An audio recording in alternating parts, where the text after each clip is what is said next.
Zovem se Vesna Divjanović, imam 63 godine, živim u Zagrebu, umirovljenica sam već 4 godine. Jako loše i to vam je osjećaj kao da izgubite dio tijela.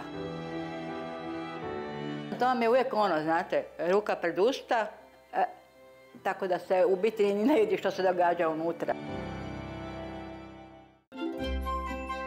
Za umirovljenicu Vesnu uskoro će započeti sasvim novo poglavlje. U makeoveru, dugogodišnjem projektu Štimac Centra dentalne medicine, čeka je potpuna preobrazba. Gospođa Vesna je došla s jednom tipičnom slikom, odnosno potpuno bezuba čeljust, jer je kroz život, kroz godine, zbog teške parodontoze i zbog nekakve, ajmo reći, slabije možda higijene, završila bez jednog zuba. Jednostavno su samo ispadali. Nosi one famozne socijalne proteze koje, svi znamo, ne drže baš najbolje. Život je s njima vrlo težak. Dakle, teško jede, teško priča, kada se nasmije, proteza zna ispasti i to su vrlo neugodne situacije. Na njezinu će novom osmijehu raditi cijeli tim stručnjaka, predvođen stomatologom Štimce. Obzirom da gospođa Vesna nema niti jedan zub, njoj za bilo kakav fiksni rad, onaj rad koji ne ispada iz usta, su dentalni implantati.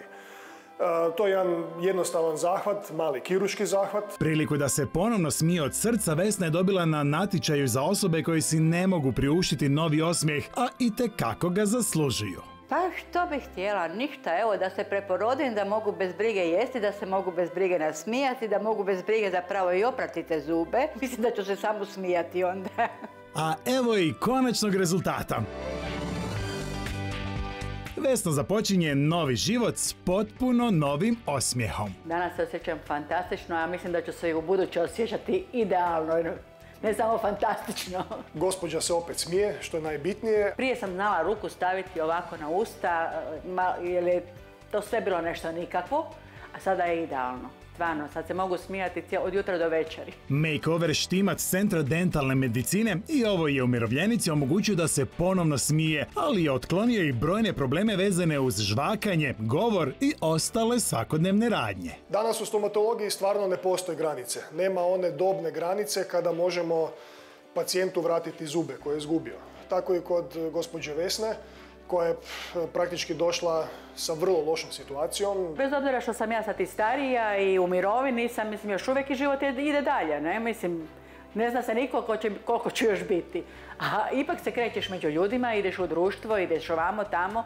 Mislim, ipak je razlika u osmijehu. Kod nje smo pristupili kirurškom zahvatu, ugradnje dentalnih implantanata, s kojima smo uspjeli nadomjestiti zube i vratiti onaj fiksni zagriz koji je nekada imala. Vrhunska tehnologija, visoko precizna aparatura te individualan pristup pacijentu tajna su uspjeha. Sve su to vrlo sofisticirani zahvati, relativno brzi danas, a ono što je najbitnije, apsolutno ništa ne boli. A uz novi osmijeh bit će još sve idealnije nego do sad.